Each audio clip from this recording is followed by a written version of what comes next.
Vasudevaya. Om Namo Bhagavate Vasudevaya.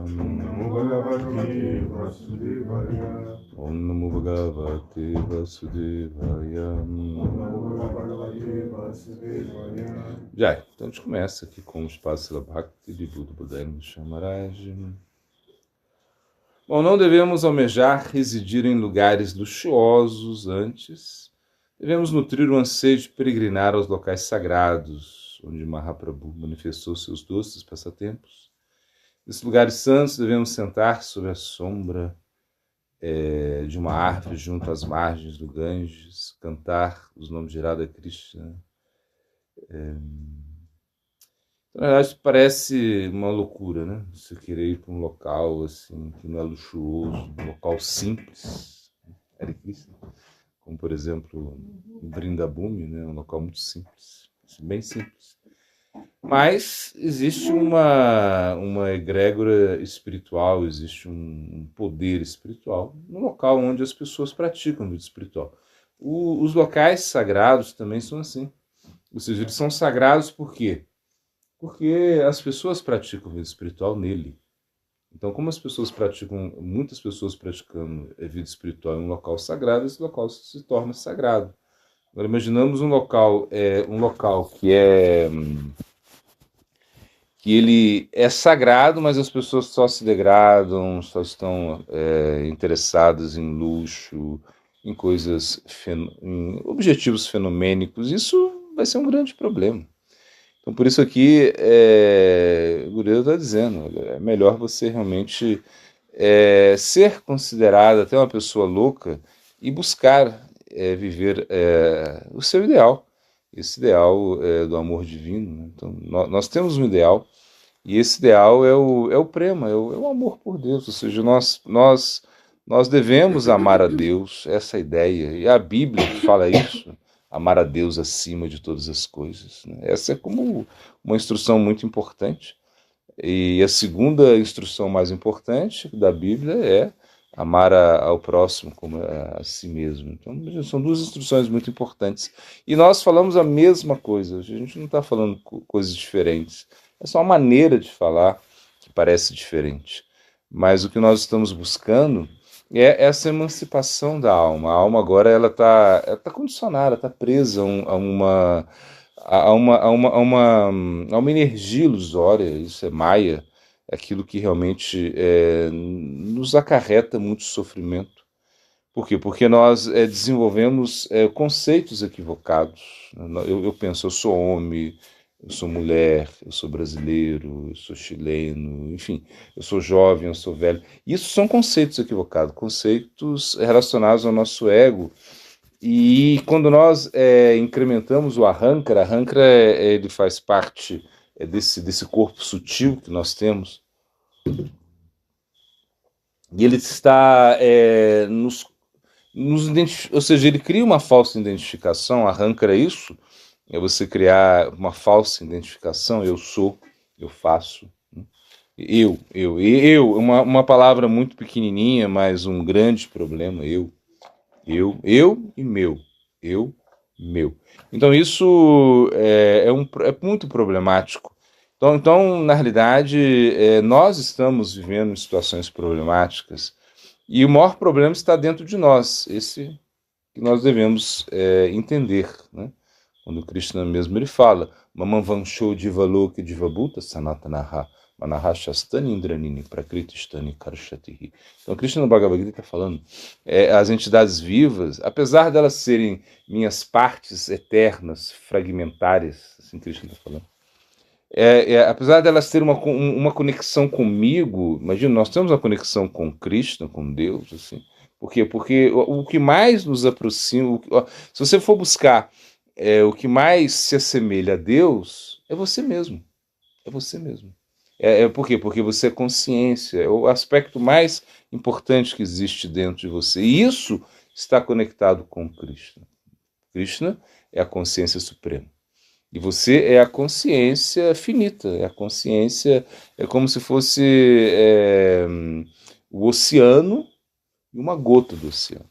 Se você analisa as propriedades fisioquímicas são as mesmas, só que a quantidade, claro, do oceano é imensa e a gota é gota. Gota não faz tsunami, gota não afoga ninguém, né? Tem gente que fala, se afogando num copo d'água. Mas numa gota eu nunca vi. Alguém fala, me afoguei numa gota. Isso não tem. Mas o que acontece? Acontece que quando você realmente entende a sua posição constitucional, fica mais fácil. Então Krishna fala, você é parte fragmentária minha. Você pertence a mim. Então você tem que estar comigo. Assim Krishna está falando. Mas agora você tem ideias diferentes. E aí, nesse verso, ele está falando o quê? Que as entidades, às vezes, estão sofrendo com a sua mente, elas estão sofrendo com os seus sentidos. Isso nos causa muito sofrimento, ou seja, a nossa mente, os nossos sentidos. A gente querer agarrar as coisas do mundo material. Você quer pegar coisas no mundo material, você quer ter coisas, você se acha muito importante. Essa é como uma ideia muito equivocada, porque nós não somos tão importantes assim. Ou seja, quando você se vai, e um dia você vai, todo mundo aqui se vai, né? Ou seja, você vai mudar de corpo, e você não vai ter tanta importância assim. Por exemplo, você pensa assim, você sabe, né? Todo mundo aqui sabe o nome do pai e da mãe. Né? E você pode saber o nome do avô e da avó. Agora, o nome do bisavô e do bisavó já é tetaravô, tetaravó, já aí complicou demais, não é verdade? Você sabe o nome do seu tetaravô? Não sabe. Porque já ficou, né? Você sabe o nome do seu bisavô? Nem do bisavô. Do avô sabe. Mas o avô sabe. O avô a gente sabe. Mas eu sei por quê? Porque a gente vai perdendo contato, a coisa vai ficando. E assim a vida é como uma lista de nomes, né? Assim, ficou. E a gente precisa realmente um novo conceito, um novo prisma. A gente precisa ver o mundo de uma maneira diferente. Ou seja, que você realmente precisa buscar uma vida diferente, uma vida natural. Uma vida de muita introspecção. Quando a gente fala introspecção, não significa você ficar lá sentado e tentando achar problemas, porque você já tem um problema. E o problema tem que ser solucionado. Você precisa de conexão com Krishna. Você precisa estar conectado com Krishna. Esse é o nosso grande problema. Enquanto nós não estivermos conectados com Krishna, nós vamos estar conectados com Maya, com a energia dele. Então a gente está a gente sofre nesse mundo material porque a gente se esquece de Krishna. E quando você se esquece de Krishna, você se lembra de Maya, da energia ilusória. E essa energia ilusória, ela é muito poderosa, ela nos condiciona tanto que a gente acha que é normal assim não pensar em Deus, é normal não amar Deus, é normal não ter conexão com Deus, e você deixa Krishna fora da jogada, e isso é um grande problema. A gente Prabhupada Bhaktisiddhanta, né? Ele está falando, meu caro amigo, se você é apegado aos seus amigos mundanos, não olhe. Não olhe para o rosto sorridente de Govinda, enquanto ele está na margem do Jamuna, no Keshigata. Lançando olhares de seus laios, ele coloca sua flauta em seus lábios macios e viçosos. Seu corpo transcendental curvado em 3 lugares, parece muito brilhante no luar. Então, se você estiver apegado à Maya, você não poderá ter visto Govinda, pois se você realmente tivesse visto Govinda, você não poderá mais permanecer apegado à Maya.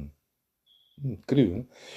Realmente isso, ou seja, a gente agora está apegado à Maya, por quê? Porque a gente acha que é tudo isso que existe, essa Maya. E Krishna ele fala também, né? Maya Duratyaya.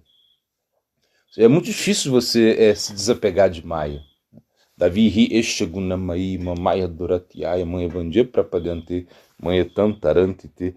E Krishna está falando assim, é muito difícil você se desapegar de Maya, por quê? Porque ela é divina. A minha energia é divina. Então existe essa energia divina, Maya, e Maya, ela realmente, por ser tão divina, você não consegue, você sente muita atração a ela. E você fica achando que tudo isso que existe. Você quer tomar coisas para o desfrute, e a gente acha que realmente é tudo isso que existe. E aqui, para o Ocidente, ele está falando, olha, se você realmente tem o desejo de estar com Maya, então não olha para Krishna.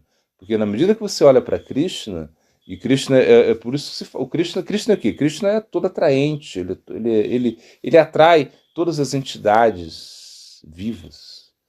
Ou seja, esse é Krishna, Ishavasiddham Sarvam, ou seja, o controlador supremo. Então existe um aspecto superior a esse aspecto realmente que nos faz perceber diferente as coisas.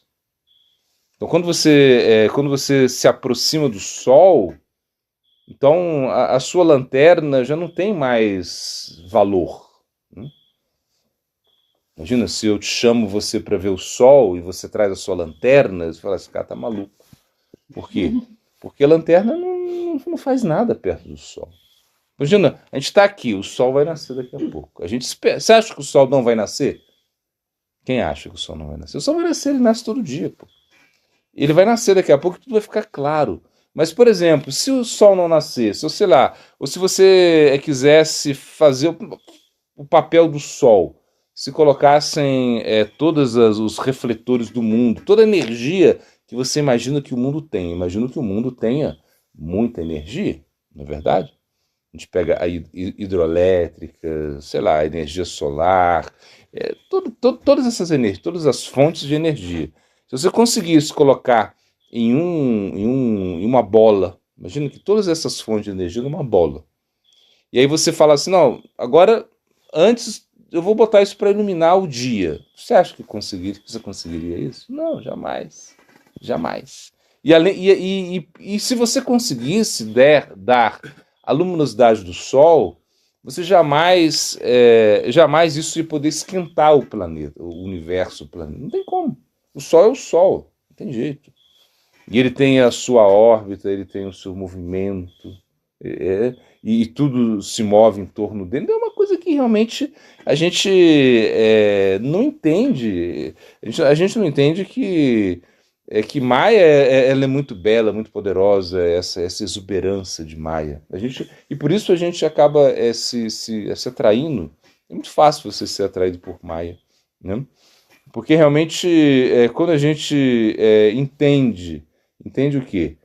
Que Krishna ele é o controlador, que você realmente pode colocar a sua energia nisso, se entregar a algo que realmente vai fazer a diferença na nossa vida. Se você tem um centro para servir, quando você serve o centro, todas as outras partes elas vão ser servidas também. É como, por exemplo, quando você come para quê? E para onde vai a sua comida? Vai para o estômago. Só que a sua comida não fica no estômago, o estômago distribui tudo isso. Essa é a mágica do estômago.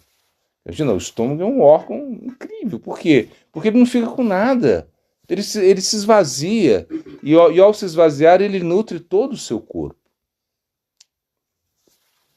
Então a gente entrega para o estômago. Por que a gente entrega para o estômago? Porque a gente sabe que ele vai entregar para todo o corpo. Você pode confiar no estômago. O estômago não vai falar assim, não, agora eu não entrego não. Você comeu uma feijoada, sei lá, um pudim, e o estômago fala, vou ficar tudo para mim. O que acontece? Indigestão. Você vai passar mal. Imagina, por quê? Porque o estômago não. Quando o estômago quando é difícil a digestão, você não consegue comer mais nada.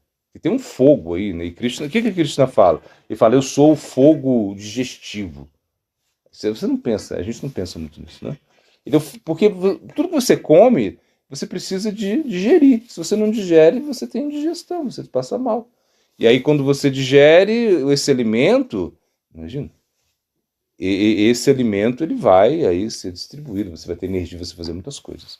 Mas se o estômago ficasse numa mentalidade egoísta, fala, não, esse pudim é só meu, para ninguém mais. Não vou dar para ninguém. Imagina, ia dar problema.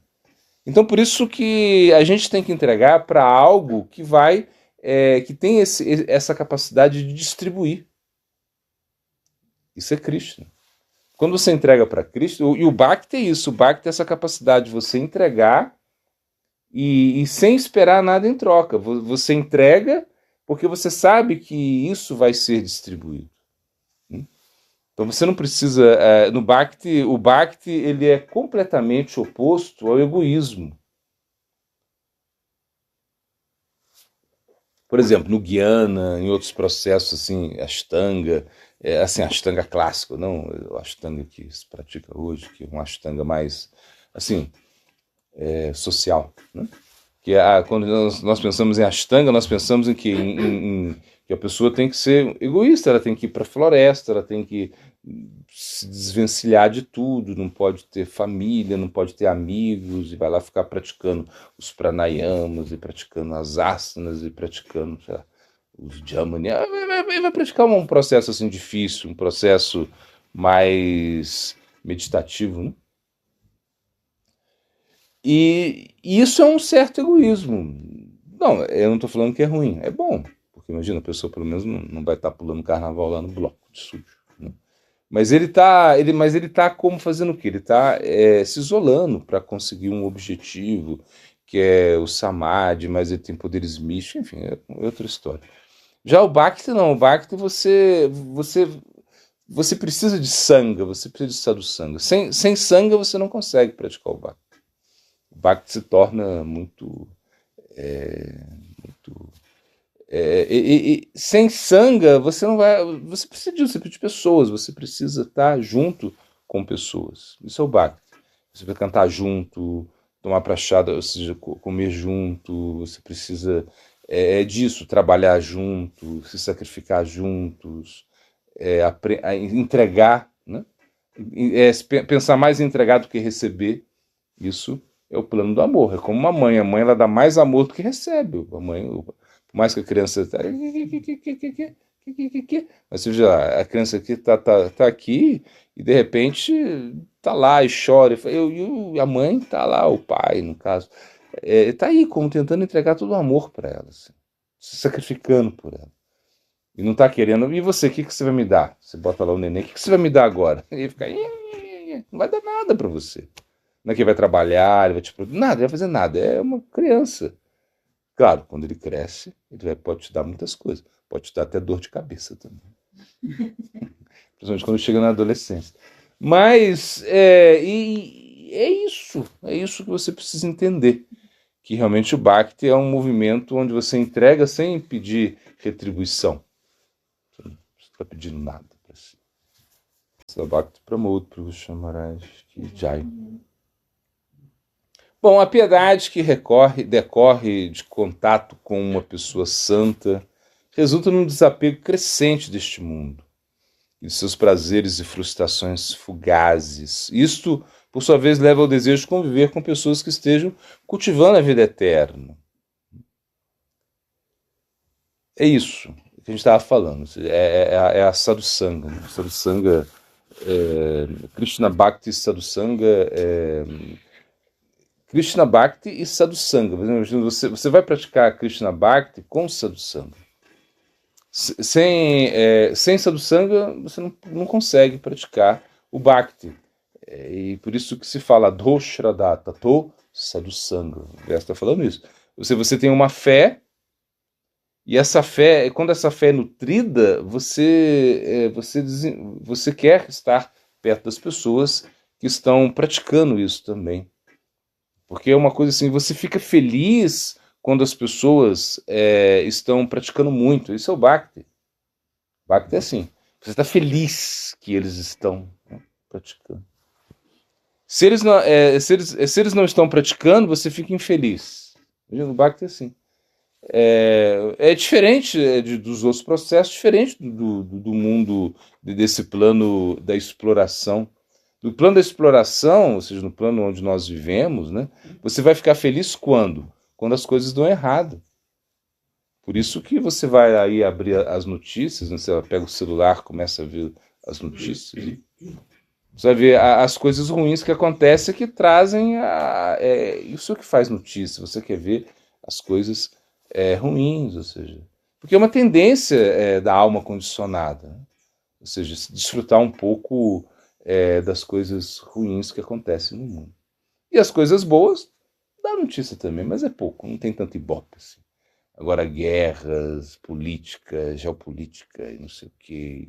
As pessoas ficam assim, bem interessadas com isso, porque sempre alguém está sendo prejudicado. Então, é um mundo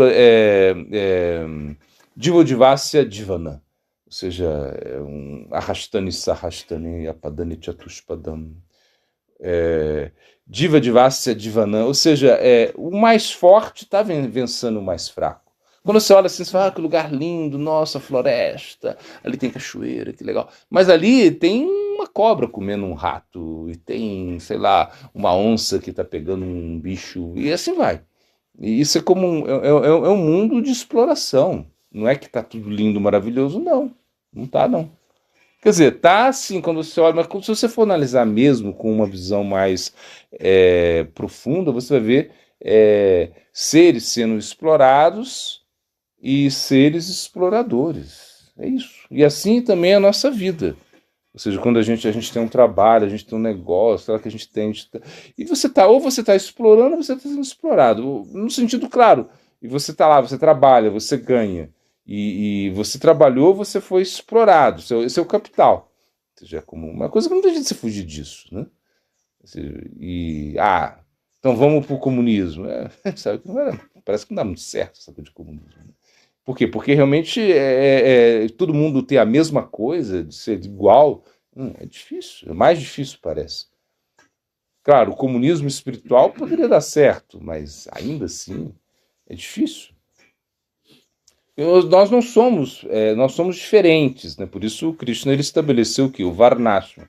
Varnashram, que depois se corrompeu muito e se tornou conhecido como sistema de castas, ele é uma forma assim de você se encaixar de acordo com a sua habilidade, com as suas capacidades, né? Ou seja, natural. O que você pessoas que são mais aptas para são mais intelectuais, elas têm mais aptidão para ensinar outras e sei lá, pessoas que são mais habilidosas em fazer negócios. Então aí a gente tem que os Brahmanas, os Vaixas, isso é uma coisa que Krishna fez isso. Ele que estabelece o Varnashram. Isso foi em Treta Yuga, em outra era que isso foi criado. E agora só que mesmo Krishna no final ele fala, né? Ele fala o quê? Sarvarma parityaja, Maekam Sharanam Vraja. Abandona tudo, abandona todo esse conceito e simplesmente se rende a mim. Porque isso é como muito mais inteligente você se render a Krishna e esquecer esses conceitos onde você está inserido de acordo com as suas aptidões inatas. Né? Você tem aptidões, essas aptidões estão aí. Mas você também não precisa se preocupar tanto com isso. Simplesmente se renda a Krishna, simplesmente se conecte com Krishna. Essa é a ideia. Essa é a ideia. E realmente, se você se aproxima de uma pessoa que tem um coração desapegado, que está praticando vida espiritual, você vai receber um benefício disso. Porque esse é o benefício do Bhakti. Você está ali, você está cantando, você está escutando, você está fazendo serviço e você já recebe benefícios espirituais. Né? Ou seja, por quê? Porque você vai incrementar a sua fé, a sua crença, a sua certeza. Você vai ter mais certeza.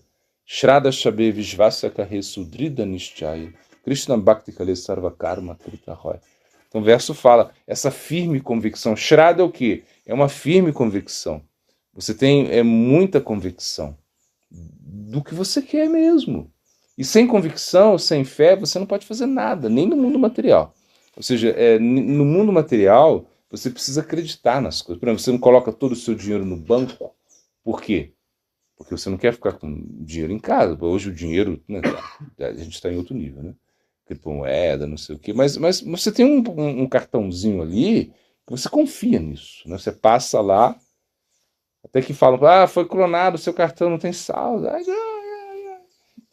Você vai lá tentar recuperar no banco. Mas existe uma certa segurança, você acredita nisso. Você vou botar lá num banco X, porque ele vai cuidar disso. Imagina, é uma crença muito forte que você tem. Quem te garante? Quem te garante que, sei lá, é uma coisa assim. Então tem gente que não, sei lá, o pessoal mais de antigamente não acreditava muito no negócio de banco, né?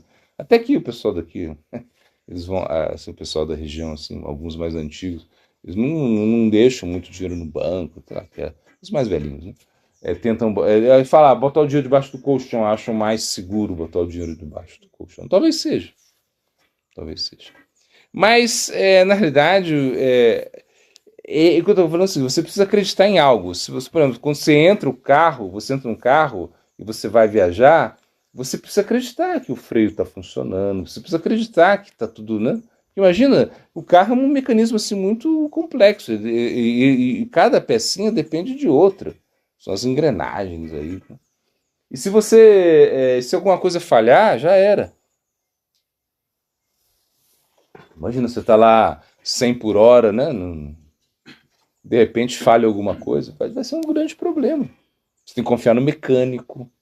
Imagina, confiar em mecânico. Não é uma coisa assim tão fácil. Você vai lá mas você tem que confiar. Você deixa o carro lá e que ele arrume. Agora, será que. Tá bom. Mas é isso, é a fé que você. Se o mecânico, se esse deu errado, você já não leva mais, você perdeu a fé nele. Então você perdeu a fé nele, então você vai levar em outro mecânico. Então realmente a gente entende que o Bhakti, ou seja, quando você pratica o Bhakti, quando você tem fé em uma pessoa que está praticando, isso pode realmente te ajudar muito.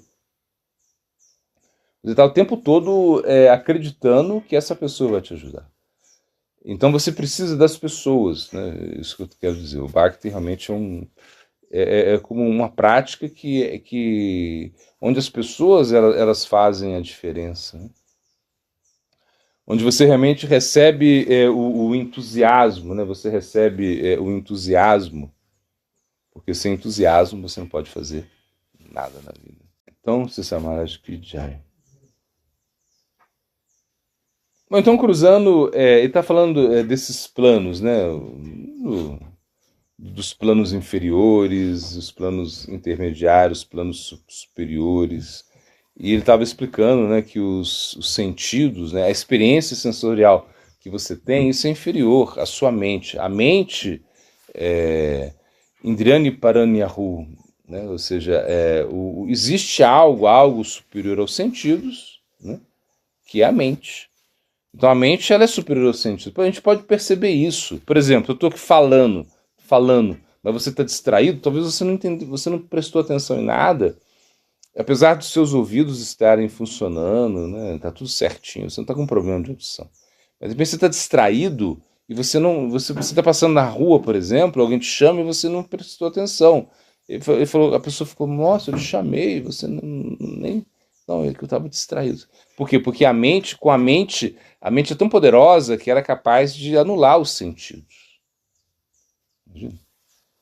Então você pode, se você controla a mente, você vai controlar os sentidos.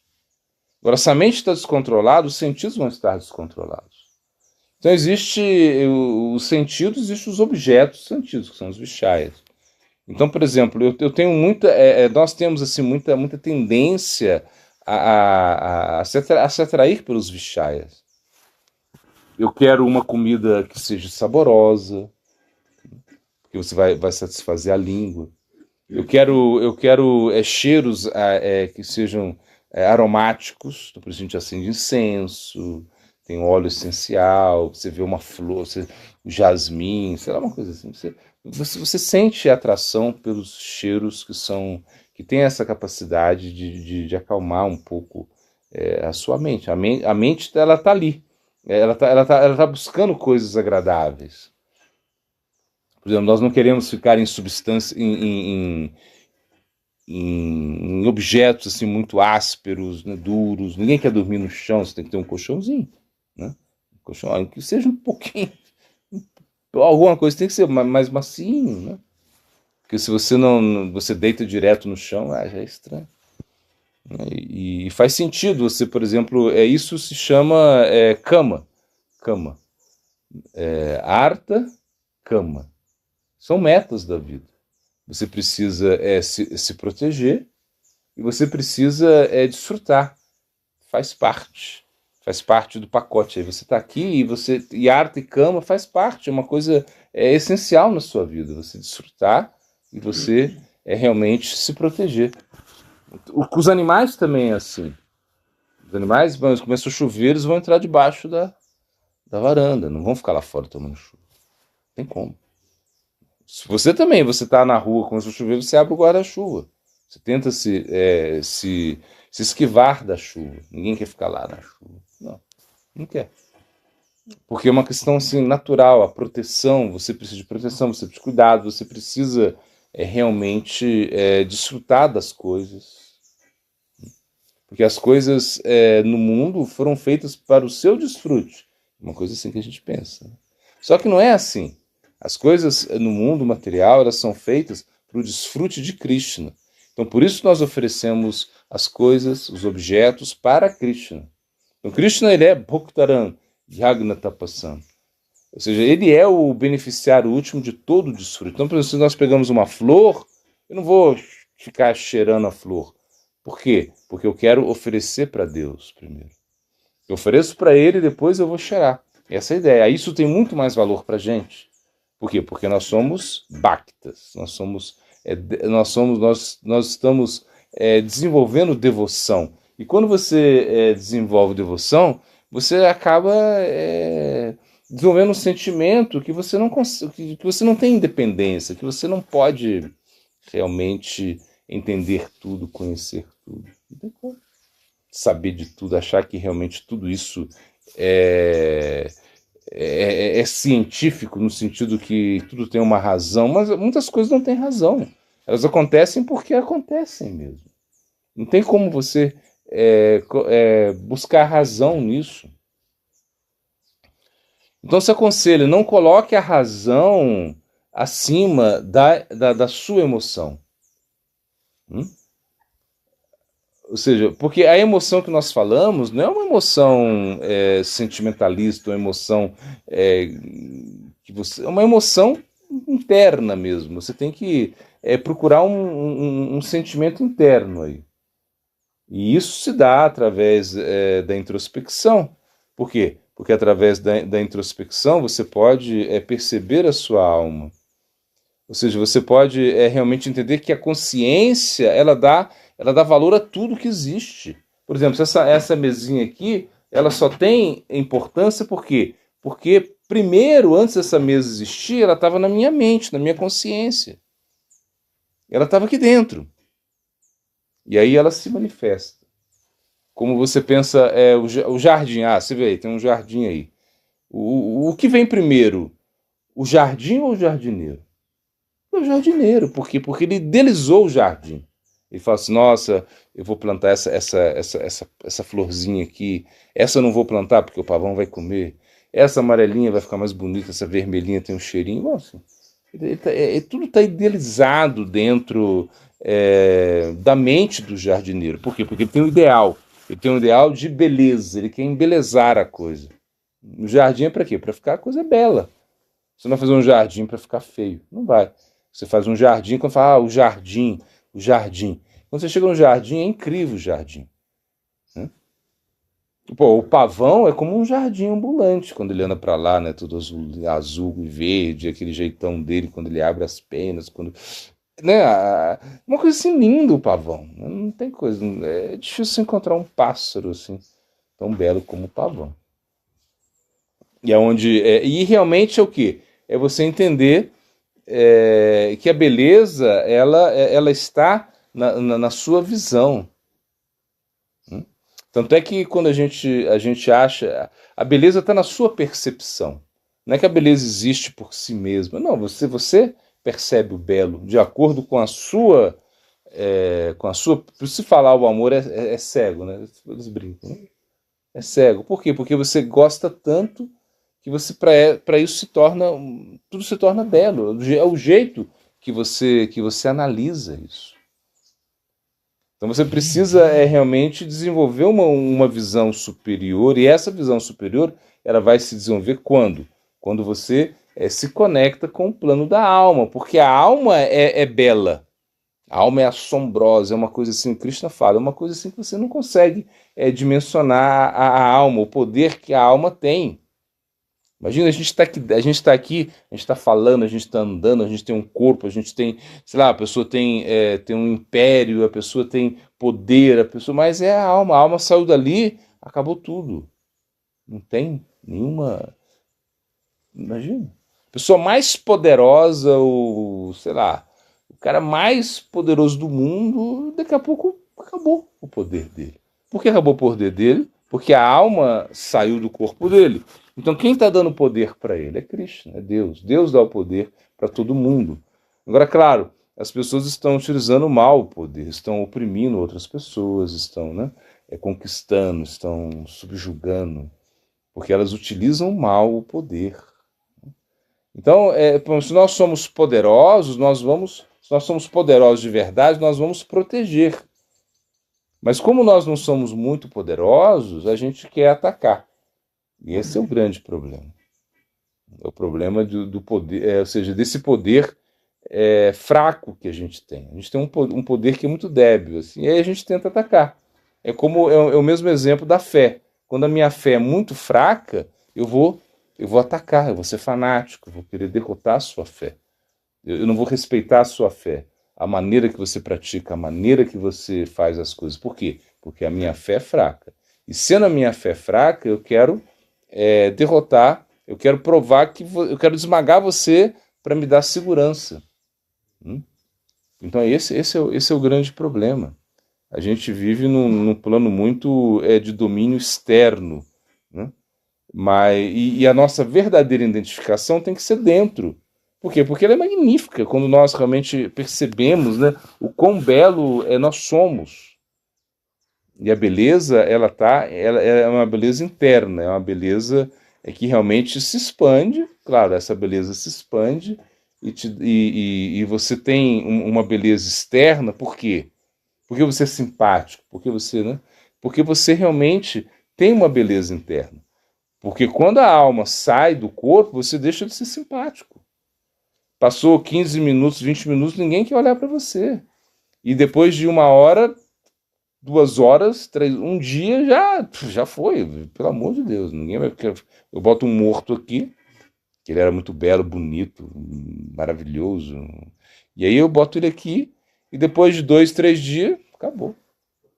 4 dias, 5 dias, meu Deus. Quer dizer, a Fazenda, ninguém. Porque não tem jeito. Por quê? É a mesma pessoa, só que já não tem mais consciência, já não tem a beleza interna. Então, por isso que o interno ele é muito elevado. Então, a gente não pode se focar naquilo que realmente é de baixa consciência. Então, você está lá e você está como alimentando essa beleza, só a beleza externa. Se você só alimenta a beleza externa, você vai ter grande problema. Porque a beleza se vai rapidinho, o poder também se vai. Então realmente, a gente precisa uma conexão muito superior, que é essa conexão com a beleza interna, com a alma mesmo, com a consciência. Então, está aqui nas citações. Labakshon Thakur, ele diz: essa também é uma característica do bom aluno, ele lerá um autor antigo, descobrirá sua posição exata no progresso do pensamento. Ele nunca proporá queimar um livro alegando que ele contém pensamentos inúteis. Nenhum pensamento é inútil, ou seja, então todos os livros são importantes. Ou seja, pode contar que ele tinha uma fé muito ampla. Assim, a fé dele era... Ele dizia, se eu percebo uma pessoa praticando vida espiritual que não seja da minha religião, e eu estou olhando ela, a fé, simplesmente por observar a sua prática, por observar, perceber a sua fé, isso vai ajudar na minha fé. Eu incremento a minha fé quando eu vejo outras pessoas praticando cultos, práticas diferentes da minha própria. Então imagina, por exemplo, ninguém pisa num livro. Você pega um livro, né? Hoje em dia ainda existem livros ainda. Você pega um livro e você não vai pisar no livro. ficar pisando no livro. Ninguém gosta disso, imagina. Por quê? Porque é uma ideia que está por trás disso. Bom, no Bhagavad Gita, nos livros sagrados, na Bíblia, então ninguém vai fazer isso. Ficar pisando na Bíblia, pisando no... E em qualquer livro. Você tem um respeito, existe um certo respeito pelos livros. Por quê? Porque os livros representam uma ideia. E a ideia é muito importante. Então, nenhum pensamento é inútil se você for analisar isso, né? Na realidade, os pensamentos são meios que você utiliza para alcançar as metas. Então, se você tem um pensamento, se você tem uma ideia e você transmite isso através de um livro, então o livro, o que significa? Se eu tenho livros, eu nunca estou sozinho. Nunca. Eu vou lá e tem o meu livro, até na capa aí do Kindle, né? Você abre assim no Kindle, que é um livro eletrônico, né? Então tem um cara lá sentado numa árvore, assim, né? Ele está sentado numa árvore, assim, perto de uma árvore, lendo o seu Kindle. O que ele está falando? Que você tem esse Kindle aqui, você não precisa de mais nada. Você vai lá para a árvore, vai lá para o cantinho, e você tem companhia. Então imagina os livros sagrados, né? Os Shastras. Os Shastras são muito especiais para a gente. Por quê? Porque eles transmitem uma ideia de transcendência, uma ideia na qual você realmente está transmitindo um sentimento, transmitindo pensamentos superiores. Então, quando você abre, você lê o Bhagavata, o Bhagavad Gita, Chaitanya Charitamrita, Bhakti-Samhita Sindhu, e tantos livros assim que nós temos, né? Então você realmente recebe instruções do plano divino. Então existe o Bhagavata. E são dois tipos de Bhagavata. Bhagavata é o livro sagrado e a pessoa sagrada. Qual que é a diferença? Os dois são muito importantes. Mas a diferença é que quando você escuta do Bhagavata, o devoto Bhagavata, você pode fazer perguntas para ele pode falar, você entendeu? Não, eu não entendi. Isso existe uma certa dinâmica nisso, dinamismo. Já por exemplo, o Bhagavad Gita, você vai ler o Bhagavad Gita e ele não vai, se você ler o Bhagavad Gita, depois ele não vai perguntar, e aí, você entendeu? O que você achou do capítulo tal? Não, o Bhagavad Gita não vai falar isso para você. Mas você vai entender esse sentimento, que existe um sentimento que Krishna quis falar. Imagina, o Bhagavad Gita é um livro assim, incrível, por quê? Porque Krishna falou. Isso é incrível por isso. Imagina, Krishna, Deus mesmo, ele fala esse livro. E ele fala esse livro para quem? Para você. Ele fala esse livro para você ser devoto dele, para você se entregar a ele, para você pensar nele, para você se render a ele.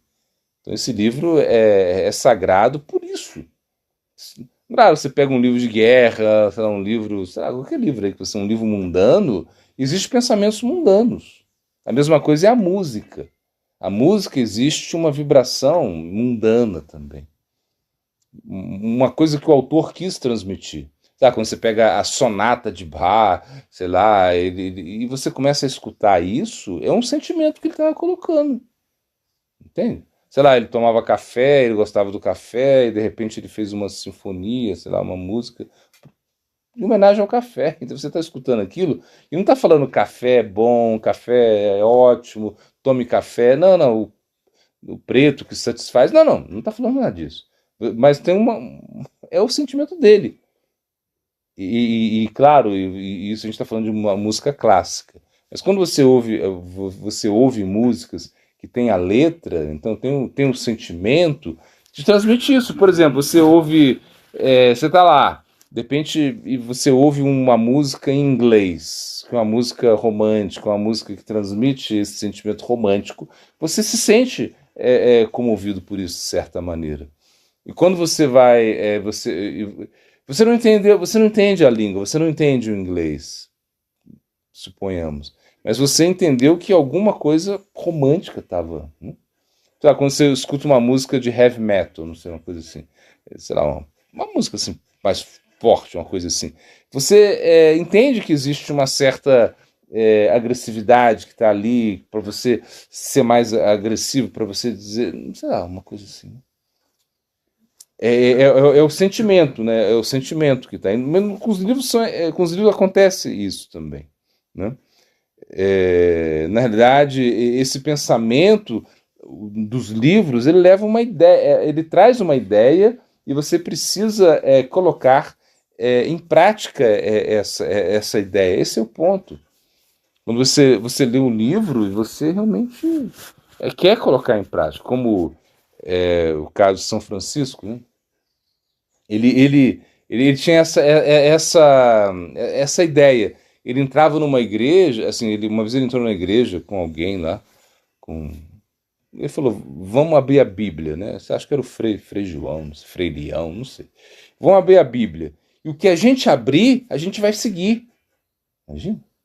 Então ele abriu a Bíblia lá e saiu. Você não tem que...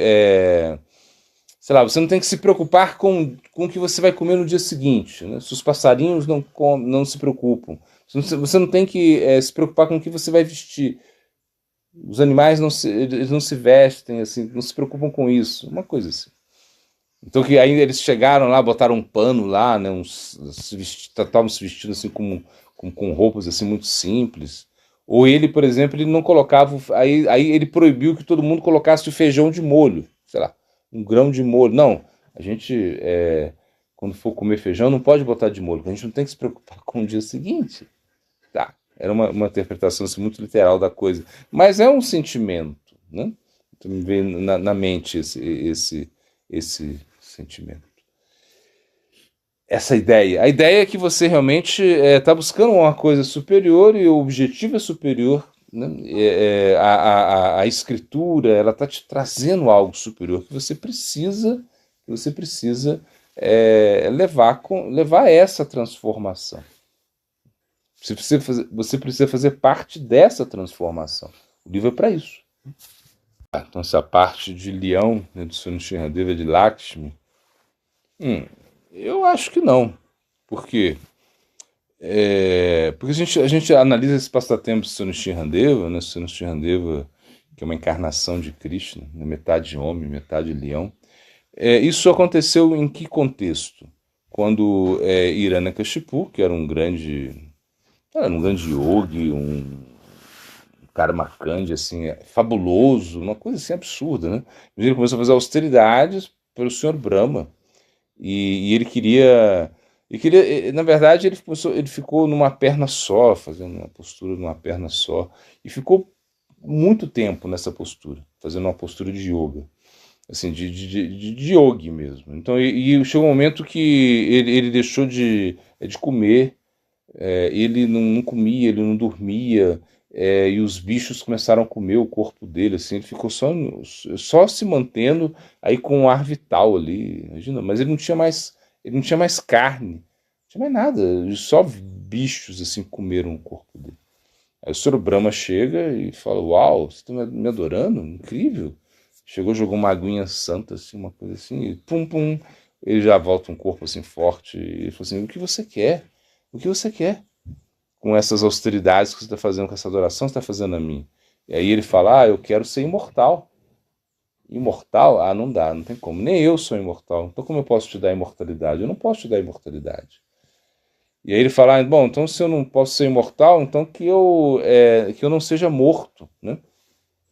Por nenhum homem, por nenhum animal, por nenhum semideus, por nenhum ser vivo que foi criado por você, porque é Brahma que cria os seres vivos, né? Eu não quero ser morto, nem de dia nem de noite, nem dentro da casa, nem fora da casa, nem por nenhuma arma. E aí, imagina, nem no céu e nem na terra. E aí aparece o que? Aparece essa encarnação. Ou seja, Nishinradeva, que foi uma coisa. Dizem que Nishinradeva não foi uma coisa. É uma coisa assim, inédita. Assim, pum, apareceu lá, é uma coisa que ninguém nunca tinha visto. Quando o Sunishinra aparece, ele era metade homem, metade leão. Então, na parte para cima, ele era leão. Na parte para baixo, ele era homem. Então, imagina, e ele foi matar Hiranyakashipu. Por quê? Porque Hiranyakashipu era uma pessoa muito maldosa, que estava fazendo mal ao seu filho, né? Então ele apareceu nesse momento, um momento assim. E ele pega Hiranyakashipu e mata ele no colo, porque o colo não é nem chão e não é e não é céu. E ele mata ele mata Hiranyakashipu na varanda, porque a varanda não é dentro da casa nem fora da casa. E ele mata Hiranyakashipu no pôr do sol ali no crepúsculo, né, que se fala? No crepúsculo. Por quê? Porque não é dia e não é noite. Aquela, né, assim. E ele mata com as unhas, porque as unhas não é arma, a unha não é uma arma, né? Não é. Pode ser, em alguns momentos. Mas não é uma arma e também não é a mão, ou seja, não é corpo. Porque você corta a unha, você não sente nada, né, quando você corta a unha. Então, o Senhor Nrsimhadeva, para respeitar as bênçãos do Senhor Brahma, ele fez todo esse arranjo. Então, quando essa parte, a parte leão, ela a gente entende, ou seja, que é dentro dessa circunstância, né? Que o Senhor Nrsimha, ele apareceu. E ele não aparece com Lakshmi, assim, não aparece. Né? Claro que quando você adora o Senhor Nrsimha, como ele é Vishnu, né? Ou seja, você tem que ter Lakshmi perto também. Né? Então ele está assim como realmente fazendo respeitando as bênçãos do Senhor Brahma. Então ele quis matar Hiranyakashipu de uma maneira, numa circunstância que fosse de acordo com o desejo do Senhor Brahma, que o Senhor Brahma falou: vou te dar essa bênção, mas você não pode ser imortal. Imortal não tem jeito. Imortal só Krishna, ou seja, Krishna é imortal. Né? Ou seja, nós somos imortais também, ou seja, em certo sentido, mas a alma é imortal, mas o corpo tem que perecer, não tem como. Então, e ele foi isso, né? Então eu acho que não foi por uma. Eu acho que não é lá, eu nunca li isso, né? Que a parte o leão, né, de Nrsimhadeva é Lakshmi. Eu nunca vi isso. Você pode até pensar, não, porque Lakshmi está aí, né? Sei lá. Porque Lakshmi ela está sempre nos pés de Vishnu. Né? Ela está sempre. O serviço de Lakshmi é massagear os pés de Vishnu. Esse é o serviço de Lakshmi. E Lakshmi ela não participa muito dos passatempos. Vishnu, por exemplo, ele não tem muitas lilas, né? O senhor Vishnu. Lakshmi ela não participa tanto, né? Por exemplo, quando os Kumaras eles entraram em Vaikunta, né? Eles estavam tentando entrar em Vaikunta, eles foram barrados ali por Jai Vijay, e daí que vem também esse passatempo, né? Do Sonishina, de Sonishina aparecer, porque eles foram amaldiçoados, né? Os Kumaras eram criancinhas, Kumara significa criancinha, e eles estavam nus, andavam nus, e eles foram entrar em Vaikunta, e quando foram entrar em Vaikunta, o Jai Vijay não deixava, vocês estão peladão aí, não pode não, vocês são criancinha, mas não pode entrar, aqui não pode entrar ninguém pelado, isso é uma coisa assim. E eles ficaram bravos, assim, e amaldiçoaram, né? Amaldiçoaram os porteiros, né? A caírem de Vaikunta. Né? Quem sabe, ninguém cai de Vaikunta, mas nesse caso, cai de Vaikunta. Por quê? Porque foi uma maldição que eles receberam. E nesse momento, se diz que quando eles estavam ali, então Lakshmi, ela falou, alguma coisa aconteceu, vamos lá, vamos lá. E Lakshmi veio também. Lakshmi veio, aí o Senhor Vishnu veio. Por quê? Porque houve um distúrbio, mas geralmente não acontece tanto, não acontece muitos distúrbios em Vaikunta. E aí veio Lakshmi junto com Vishnu, né? Foram lá ver o que está acontecendo. E é quando chegou ali, e a ideia também de Lakshmi vir, por quê? Porque os Kumaras eram brahmacharis, né? Eles eram pequenininhos, e quando eles viram lá, a ideia é que trazer Lakshmi ia acalmar um pouco a ira deles, né? Mas então a gente vê que, mas Lakshmi ela está sempre assim, sempre massageando os pés de Vishnu, e ela não está assim como participando, né, dos passatempos assim dos lilas, assim, dos lilas avatares, assim. Claro, a gente entende que pode ter certo, uma certa representação, né, subliminar aí, tudo bem, do leão, né, dessa força, mas não que seja Lakshmi, não acredito que seja.